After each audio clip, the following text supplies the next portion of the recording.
The story of Rose and Jack in James Cameron's Titanic is told by old Rose, which has raised many questions about the veracity of her story, and a theory suggests Rose is an unreliable and manipulative narrator. Back in 1997, James Cameron brought one of his most ambitious projects to life. Titanic, a disaster drama movie that was the most expensive movie ever made at the time and quickly became the highest-grossing movie of all time, a spot it held for many years. Although it's based on the real-life tragedy of the RMS Titanic in 1912, Cameron's Titanic tells a fictional story led by fictional characters, but it also features characters based on real-life passengers of the ship. Titanic follows Rose DeWitt Kate Winslet, a first-class young woman, and Jack Dawson, Leonardo DiCaprio, a third-class passenger, who over the course of 4 days meet, fall in love, and defend their romance from those who look down upon them. Sadly, Jack and Rose's story was bound to be tragic, with Jack becoming one of the many victims of the sinking of the Titanic and Rose being eventually rescued. All these events and more are told by old Rose, Gloria Stewart, to the crew of treasure hunter Brock Lovett, Bill Paxton, who were looking for a diamond necklace called the Heart of the Ocean.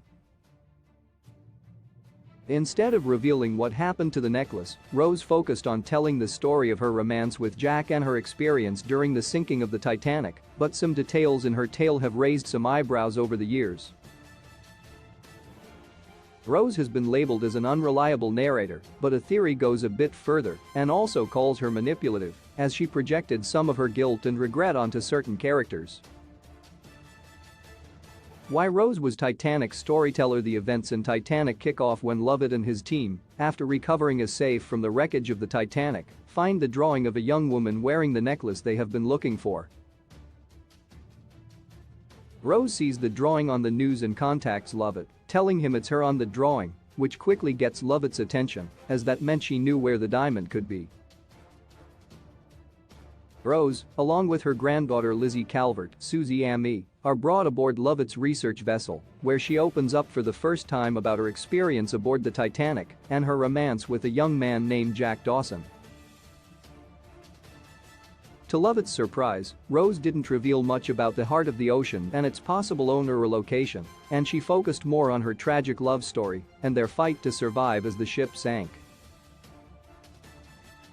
Rose, then, is Titanic's storyteller, as she's the only possible link Lovett has to the Heart of the Ocean, but Rose, perhaps purposely, left the diamond necklace mostly out of her story to share a story way more interesting than what could have happened to a rare diamond. However, that doesn't exactly mean that Rose was telling the truth all the time. Titanic theory. Rose manipulated her story due to survivors' guilt. There are a couple of details in Rose's story in Titanic that have led to her being labeled as an unreliable narrator, mostly how she tells scenes where she wasn't present, as are those when Jack and Fabrizio won their tickets, when Jack was confined in the Master-at-Arms office, and when her mother was drinking tea with other first-class women. Others have analyzed Rose's story a bit deeper and suggest that she's not only unreliable but also manipulative. A theory posted on Reddit explains that the people in Rose's story are either really good people or absolutely horrible, and this mostly depends on their social class.